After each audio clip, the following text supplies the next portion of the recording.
Hello, I'm Andrew Selby and I'm studying Economics and Management at the University of Oxford.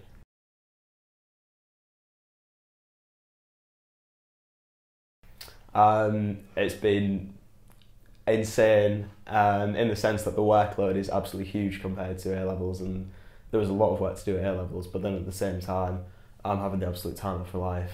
The subject that I'm studying I love studying, and the social side of university is just great. I mean, the range of extracurricular stuff you can do there was amazing at college, and then going to university there's just even more stuff to do. Yeah, it's good.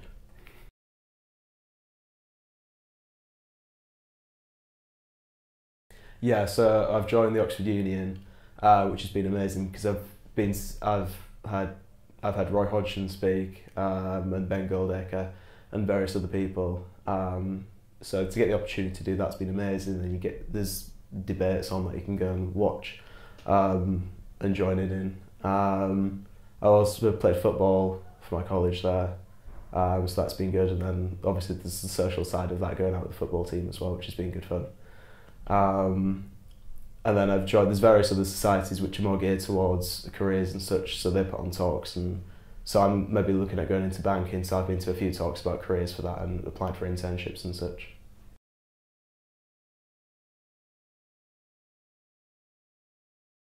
I mean, I think there's a lot of preconceptions, especially about somewhere like Oxford, in terms of, what it's like there and what the people are like. In terms of what it's like, I expected there to be a lot of work. There is a lot of work. There's probably more work than I expected there to be.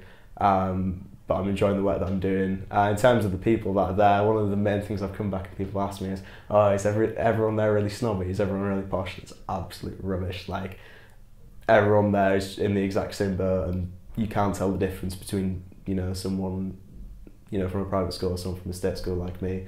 Aside from the occasional variance in accent, but there's people from all over the world there, so you've got, I've got friends from Singapore and Poland and Italy and France, and yeah, it's the amount of new people you meet has just been fantastic.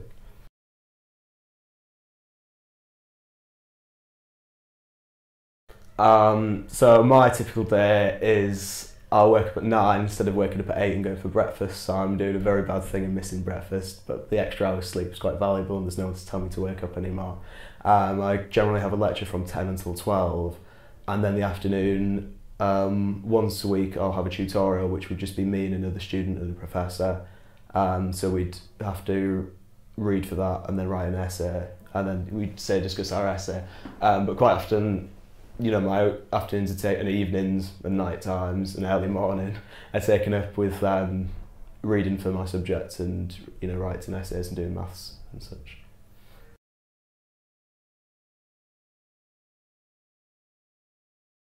I mean, I think it'll vary. Obviously, I have to do student finance like everybody else. I think in terms of accommodation, that varies from uni to uni.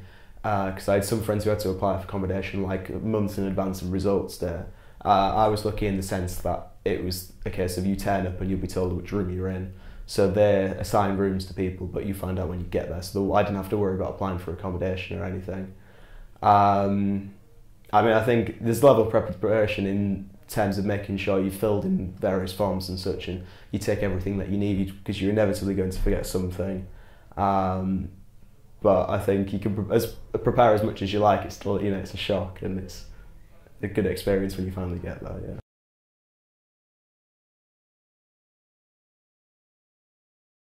Oh yeah, like I mean, the thing is, everyone's in the same boat where nobody knows anybody else there, so everyone makes an extra effort to make friends with people, and it was weird because I've seen it to be everybody was being excessively friendly, and I thought that's just because it was Freshers' Week and everyone wants to make friends and such, but everybody is just excessively friendly. It seems that's just continued throughout the term, and I mean, you continue to make new friends right up to the last week before I came to Christmas. I was making new friends then in the same way that I was in my first week there as well. So I think the main thing is the level of independence, in terms of you still have the work to do, but there is no one there to tell you when to do it. You have scheduled lectures and tutorials, but the majority of your work you're going to do on your own, whether that's in the library, in your room, and the level of self-discipline you need is, it's huge. Like, you've got to, you know, wake yourself up and say, I need to do this work, I need to wake up at this particular time. And as someone who particularly likes lions, it's very difficult to get myself out of bed at 7 in the morning if I've got work to do that day. But then at the same time, the fact that you've got the flexibility with the hours you work is good, because then you fit when you need to work around, you know, extracurricular commitments. So if I know I want to go to see a particular talk, I'll just go out on a particular night, then I'll make sure I fit my work around that. So I think, yeah, the main change would probably be the flexibility in terms of your working hours, but also the increase in the amount of hours you have to spend working as well.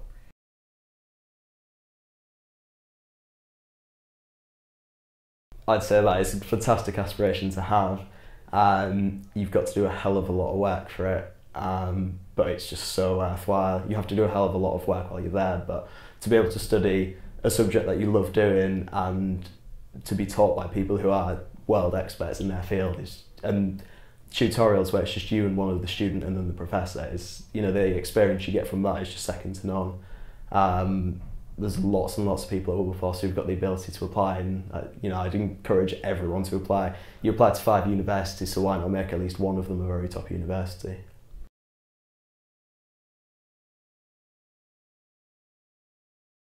I think this was something I was looking to develop while I'm at the university, and there's been a lot of, you know, careers talks and such. I think at the moment something I'd be looking at going into was maybe banking, but then at the same time you know, there's careers that I didn't even know existed, like such as management consultancy, which I've learned about having got to university, and that sounds interesting. So I think that's something that I'll, you know, develop as I'm at the university, and my subject's geared towards that sort of career.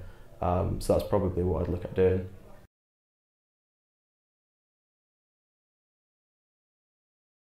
I did A-levels in maths, phys, maths and business and got 3 A's.